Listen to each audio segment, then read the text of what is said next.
नमस्कार, बहुत स्वागत। और कई बड़े अपडेट मिडिल ईस्ट से इस वक्त आ रहे हैं जो आपके लिए जानने बहुत ज़रूरी है। आनंद हमारे साथ हैं। कई इंपॉर्टेंट पॉइंट इन सबके बीच डेवलप हो गए हैं। पाकिस्तान में एक बैठक होती है, बड़ी हाई प्रोफाइल वो बैठक कही जा रही थी, शांति की उम्मीद तलाशी जा रही थी, और उसके ठीक बाद अचानक से ईरान के ऑफिशियल्स की तरफ से बात क्यों आने लगी है कि हम युद्ध के लिए पूरी तरह तैयार हैं। साथ ही साथ अमेरिकी नेवी का मूवमेंट अगर होर्मुज स्ट्रेट के इर्द गिर्द बढ़ रहा है, लेकिन भारत एकदम प्रसन्न है, खुश है, कहां से उसका कोई जुगाड़ हो गया। और इससे पहले रशिया चाइना की तरफ से बातें कही जा रही थी कि वो इस युद्ध में आ सकते हैं, हो सकता है, can be, it can be.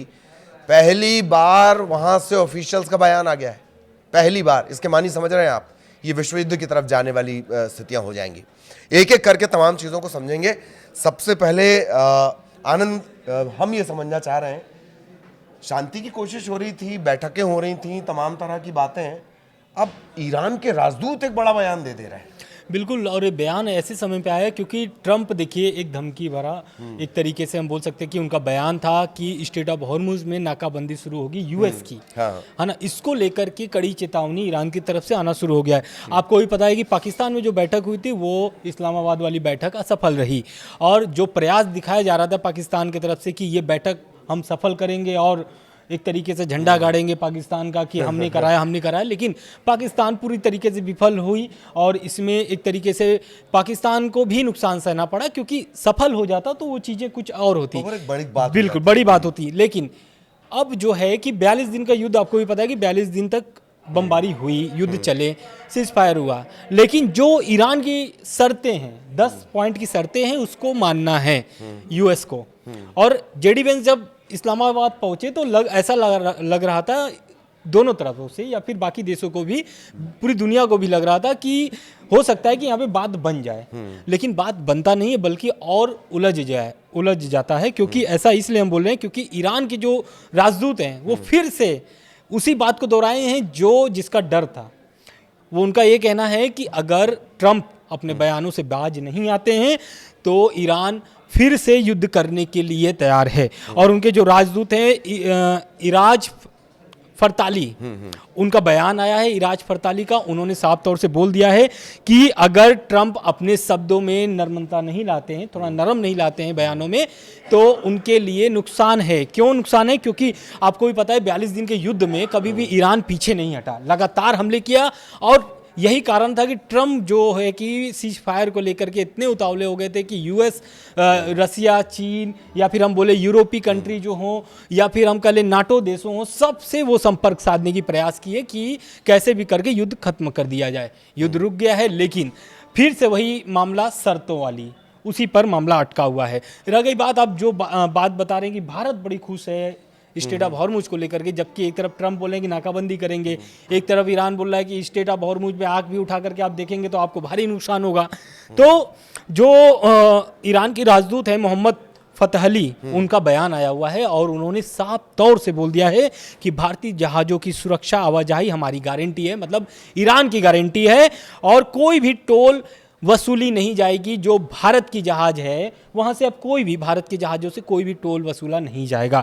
और ये एक तरीके से उस समय में बयान आ रहा है जिस समय में ट्रंप नाकेबंदी को लेकर के एक समय भी निर्धारित कर दिए थे कि वो शाम 7:30 बजे नाकेबंदी शुरू कर देंगे स्टेट ऑफ हॉर्मुज में। बिल्कुल, तो ये जो इम्पोर्टेंट बात है इसे आप जान लीजिए। और एक बात और कि मोहम्मद फताली साहब जिस बात का जिक्र कर रहे हैं, दरअसल ईरान और भारत के जो ताल्लुकात हैं उन्हें कुछ सालों, कुछ दशकों में नहीं देखा जा सकता। साझा इतिहास अगर आप दोनों देशों का देखेंगे दोस्ती का, वो करीब करीब हज़ारों साल का दोनों की हिस्ट्री आपको मिल जाएगी, लिखित इतिहास की हम बात कर लें। एक बात, दूसरी बात कि शुरुआत से लेकर अब तक आपने देखा होगा भारत के लिए बहुत ज़्यादा दिक्कतें नहीं आई। भारत लगा झंडा जो शिप है वो बहुत आसानी से मूव की है। इसके अलावा भारत से भी बहुत कुछ है। एक तो ईरान जो है वो करीब करीब 60 दिन का हमें पीरियड देता है, उसमें हम पैसा वगैरह कुछ नहीं देते हैं। साथ ही साथ भारत से जो सामान जाता है उसका भी, उसके पेमेंट के लिए भी ईरान जो है वो कोई कोताही नहीं बरतता है। तो बड़े अच्छे संबंध हैं, शुरुआत से ही था। तो हम कोई टोल नहीं लेंगे। और अमेरिका की नाकाबंदी को लेकर साफ साफ चेतावनी दे दी। मार्के की बात उन्होंने क्या कही है फताली साहब ने कि 42 दिनों से कुछ सीखे नहीं आप, ये एक सबसे बड़ी बात थी। लेकिन आनंद, रूस और चीन का जिक्र बहुत पहले से आ रहा है, कभी टेक्नोलॉजी के रूप में, कभी इंफॉर्मेशन के रूप में, टेक्नोलॉजी वॉरफेयर के रूप में। पहली बार ये हो रहा है कि किसी चीन की तरफ से एक ऑफिशियल बयान आया है, वो थोड़ा सा बताइए। बिल्कुल दरअसल क्या हुआ है कि देखिए पहले आपको ये समझना पड़ेगा कि चीन का अब बयान क्यों आ रहा है। दरअसल ईरान से 90% तेल जो है निर्यात करता है चीन, और अगर स्ट्रेट ऑफ हॉर्मुज में अगर अमेरिका नाकाबंदी करता है तो इसमें सबसे भारी नुकसान अगर किसी देश का होगा तो वो है चीन। और यही कारण है कि उनके जो अब बयान आ रहे हैं वो एक तरीके से बहुत निंदा है उस बयान में, और एक तरीके से ट्रंप को चेतावनी भी है, जिसका डर था कि ईरान युद्ध में कहीं यूएस और चीन आमने सामने न हो जाएं। लेकिन वो डर अब धीरे धीरे सच में बदल रहा है। इसलिए बदल रहा है क्योंकि ट्रंप का जो बयान था कि हम स्ट्रेट ऑफ हॉर्मुज को अब नाकेबंदी करेंगे, यूएस के कब्जे में आ जाएगा, उनके साफ तौर से ये कहना था।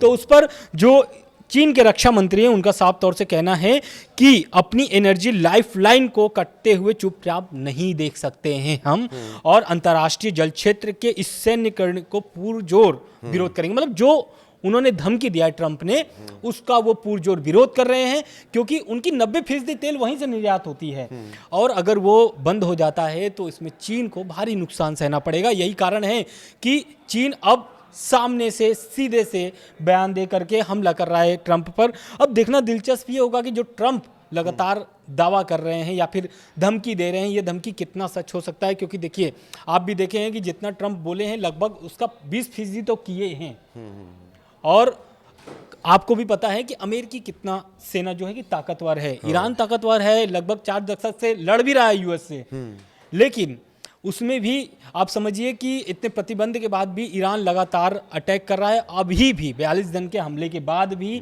भारी नुकसान सहने के बाद भी ईरान जो है कि फिर से कह रहा है कि हम युद्ध लड़ने के लिए तैयार हैं, आप फिर से युद्ध के लिए आ जाइए। क्यों आ जाइए? क्योंकि आपको भी पता है कि 6 महीने की उनकी तैयारी है इस युद्ध को। इस युद्ध को लेकर के उन्होंने 6 महीने की तैयारी करके रखी कि हम 6 महीने लगातार युद्ध कर सकते हैं। तो अब इसमें चीन की दखलंदाजी देखने को मिल रहा है, और कुछ खबरें ये भी आ रही हैं कि सीज फायर को लेकर के पाकिस्तान में तो असफल हो चुका है।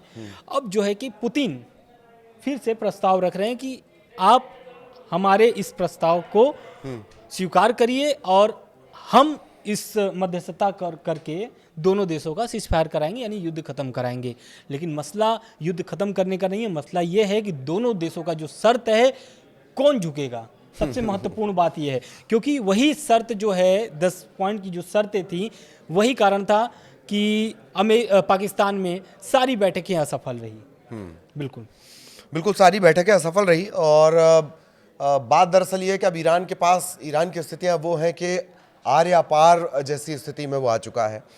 और रूस से एक बड़ा अपडेट जो है, यूरेनियम को लेकर व्लादिमीर पुतिन ने एक बड़ी बात कह दी है कि क्रेमलिन की तरफ से आधिकारिक तौर पर यह घोषणा की गई है कि वो अमेरिका और क्षेत्रीय देशों के साथ किसी भी संभावित शांति समझौते के तहत जो एनरिच यूरेनियम है, जिसमें दावा किया जा रहा था कि 60% तक एनरिच है, 90% जाने में 15 दिन, 7 दिन से 15 दिन का वक्त लगेगा, वो ये कह रहा है, दिमित्री पेस्कोव ये कह रहे हैं कि ठीक है, शांति के लिए ये आपने एनरिच कर लिया है 60%, आप इसको स्टोर रूम हमारे यहां रखवा दो, ठीक, ताकि आपको अगर ईरान पे डाउट है तो उसको हम सुरक्षित रख ले रहे हैं, लेकिन विश्व की शांति के लिए ये इस तरह का इनिशिएटिव लेने को तैयार है। कौन? रशिया। ये भी डायरेक्ट कोई बात अगर रशिया की तरफ से की गई तो ये एक, चाइना की तरफ से जो बात की गई, और दूसरी ये, हालांकि कोई ठोस इसको लेकर अभी तक बातचीत आगे नहीं बढ़ी है। अमेरिका, इजराइल और ईरान के बीच जड़ती जो जंग है, जो पूरे एक तरह से पूरी दुनिया को ये प्रभावित कर रही है, अगर उसमें मेदवेदेव की बात मान ली जाए या व्लादिमीर का ये ऑफर मान लिया जाए, ये बड़ा गेम चेंजर साबित हो जाएगा। लेकिन ट्रंप, अब जरा इस पर चर्चा कर ली जाए। 2 बातें और बच गई हैं कि इजराइल और लेबनान को लेकर भी कोई बातचीत होने वाली, क्योंकि इस बार का जो ये पूरी बातचीत, ये जो पूरा युद्ध विराम है, ये गड़बड़ाया है तो लेबनान की वजह से। इजराइल ताबड़तोड़ हमले कर रहा है। ऐसी तस्वीरें वहाँ से आ रही हैं, जैसे ईरान से आपने देखा था बच्चों की जान चली गई थी, स्कूली बच्चों की, इसी तरह की तस्वीरें लेबनान से भी आ रही हैं। ये रोड़ा इसी में फंसा हुआ है। तो एक अपडेट लेबनान और इजराइल को लेकर भी है, आनंद, वो बताएं जरा। बिल्कुल, देखिए जिस तरीके से ईरान पर हमला शुरू हुआ, पहले हिजबुल्ला से, यानी कि लेबनान यानी हिजबुल्ला से कोई हमला नहीं था, लेकिन जब लगातार हमला शुरू हुआ और युद्ध खींचता चला गया तो उसमें हिजबुल्ला को कूदना पड़ा। और हिजबुल्ला आपको भी पता है कि किस तरीके से ईरान का समर्थन करता है, या फिर प्रॉक्सियों का जो ईरान समर्थन करता है तो अपने कठिन समय में उसका सहयोग चाहता है, और वो सहयोग हिजबुल्लाह से मिला है। और हिजबुल्लाह लगातार हमला कर रहा है, लेकिन जब ये सीज फायर हुआ था ईरान, अमेरिका, इजराइल की, तो उस दरमियान भी ईरान ने एक चेतावनी जारी किया था कि अगर लेबनान पर हमला बंद नहीं हुआ और अगर लेबनान पे हमला होता है तो वो हमला ईरान पर मानी जाएगी, यानी ईरान पर हमला हो रहा है। ईरान का साफ तरीके से चेतावनी थी, लेकिन इजराइल लगातार सीज फायर का बाद भी हमला कर रहा था, और उनका ये कहना था कि ये जो सीज फायर है इससे कोई भी इससे जुड़ा हुआ चीज़ नहीं है। हाँ। और वो लगातार लेबनान पर हमला करते जा रहा था। लेकिन अब बात बैठक की आ गई है, यानी उनके भी सीज फायर की बात हो रही है, जो कि कल बैठक होने वाली है व्हाइट हाउस में, और एक ही बेंच पर बैठेंगे ये दोनों देशों के राजदूत, और इस दोनों देशों के राजदूत बैठ करके ये बात करेंगे कि ये जो युद्ध चल रहा है उसको ख़त्म कर दिया जाए। ख़त्म करने के लिए क्या क्या अब इनकी शर्तें होंगी ये देखना महत्वपूर्ण होगा, क्योंकि अभी आपको भी पता है कि ईरान, अमेरिका, इजराइल की जो बातचीत चल रही है वो असफल रही है। तो क्या लेबनान और इजराइल की जो बैठक होने वाली है कल अमेरिका में, क्या वो सफल होगी या नहीं होगी? क्यों नहीं होगी ये भी हम बता दे रहे हैं। इसलिए नहीं होगी क्योंकि अभी तक ईरान का मसला सुलझा नहीं है और उलझते जा रहा है। जैसा कि मैंने पहले बताया कि ईरान फिर से चेतावनी दे दिया कि हम फिर से युद्ध लड़ने के लिए तैयार हैं, तो इसकी भी संभावनाएं कम लग रही है। बिल्कुल। हालांकि इजराइल का जब इन्वॉल्वमेंट हो जाता है अमेरिका का, तो ऐसा लगता है एक बड़ा अपडेट ट्रंप और पोप लियो को लेकर जिस तरह से घटनाक्रम है, आनंद वो बताइएगा आप। लेकिन थोड़ा सा मैं आपको ये इजराइल और लेबनान की हिस्ट्री बता दूं। 1983 के बाद पहला मौका होगा डायरेक्ट बातचीत होगी किसके बीच? इजराइल और लेबनान के बीच। अब उसे अलग अलग नजरों से देखा जा रहा है। जानकार ये भी कह रहे हैं कि ईरान से ना निपट पाने की स्थिति में, अच्छा ये सब मजबूत पिलर हैं, जो क्षेत्रीय पिलर्स हैं, उसमें एक लेबनान में जिस तरह से हिजबुल्लाह की तरफ से परेशान किया जा रहा है लगातार अटैक करके, तो इसे एक नए समीकरण के तौर पर भी देखा जा रहा है। एक बात जान लीजिए, अमेरिका में इजराइल के राजदूत हैं येचियल लिटर, और लेबनान के राजदूत नादा हमादेह मुआवत, ये शांति के लिए बात करने वाले हैं, जबकि दोनों देशों के बीच कोई राजनयिक संबंध है नहीं। ये बहुत पेचदार होगा, आउट ऑफ द बॉक्स इसे दुनिया में माना जा रहा है। इस पर जरूर निगाह रखिएगा, आपके लिए हम इस पर निगाह रखेंगे। लेकिन एक और बड़ा घटनाक्रम हुआ है। ट्रंप आजकल फोटो डाल दे रहे हैं, जीसस बन रहे हैं वो।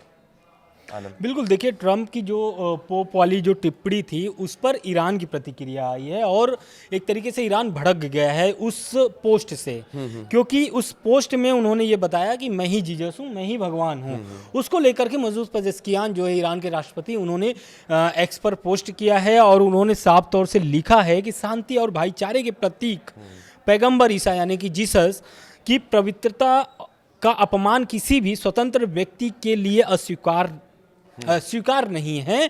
और उन्होंने साफ तौर से इसका एक तरीके से अपमान बताया है, क्योंकि ट्रंप जिस तरीके से व्यवहार रख रहे हैं, क्योंकि अब बात आ गई है जीसस पर, तो जाहिर सी बात है कि भगवान, आप भी बोलते हैं, हम भी बोलते हैं कि भगवान एक हैं।